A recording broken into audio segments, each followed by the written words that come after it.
The Middle East is once again in the headlines. Fighting in Gaza has escalated, drawing attention and concern from around the world. Civilians face danger every day, with homes and neighbourhoods destroyed. Governments worldwide are watching carefully, hoping to prevent further escalation.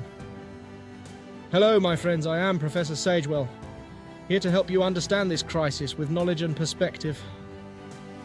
Together we will examine what is happening now, why it matters for the region, and how the conflict affects the world. Gaza is a small coastal strip along the Mediterranean Sea. About 2.3 million people live there, making it one of the most crowded places on Earth. For decades, Gaza has been a flashpoint of conflict. Tensions between Israel and Palestinian groups have created repeated cycles of violence. The most recent wave began in late 2023. A Hamas attack sparked a large Israeli military response and set off this prolonged conflict.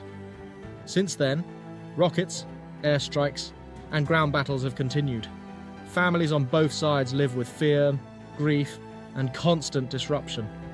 As of September 2025, Israel has launched new offensives in Gaza. These include airstrikes and ground operations targeting densely populated neighborhoods. Israeli leaders state their goal is to dismantle Hamas's military networks. They say these actions are necessary to prevent further attacks. Meanwhile, Palestinian armed groups continue to fire rockets into Israel. The Iron Dome intercepts many, but some still strike schools, towns, and businesses. Families in southern Israel often rush to shelters. Daily routines are disrupted by the constant threat of rocket fire. The humanitarian crisis in Gaza is severe. The United Nations reports shortages of food, medicine, electricity, and clean water. Hundreds of thousands of people are displaced from their homes. Shelters are overcrowded and often unsafe, leaving families in desperate conditions. Hospitals face overwhelming pressure. Medical staff struggle with limited supplies as they treat large numbers of injured people. The conflict also spills beyond Gaza's borders. In Lebanon, Hezbollah has exchanged fire with Israeli forces, raising fears of wider war. Global trade is also affected.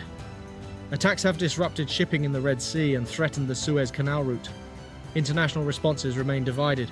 The United States supports Israel's security while also urging protection of civilians. The United Nations continues to call for ceasefires. But Security Council disagreements prevent strong collective action. Regional mediators such as Egypt and Qatar are active. Their efforts have secured short pauses to allow limited aid. A lasting peace deal remains far away. Deep mistrust between the parties makes compromise difficult. Why does this crisis matter to the world? Instability in the Middle East influences global security, trade, and energy markets. Oil prices often rise during regional violence. Shipping delays affect supply chains far beyond the conflict zone. Looking ahead, the future remains uncertain. Many analysts believe the fighting will continue without a ceasefire. Humanitarian needs are certain to grow. Aid groups prepare for long-term assistance, even as conditions worsen. Now let's do a quick quiz. I will ask a few questions to see what you remember. Question 1. About how many people live in Gaza today? The answer is about 2.3 million residents.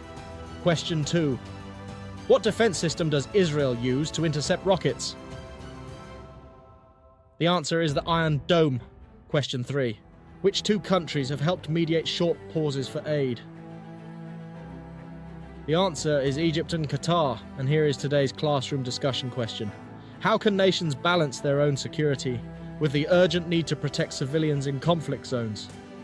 Thank you for joining me today. I am Professor Sagewell, and I hope this overview helps you better understand this urgent issue. Be sure to subscribe to The Curious Professors. That way you won't miss our next lesson on history, government, and the world we share.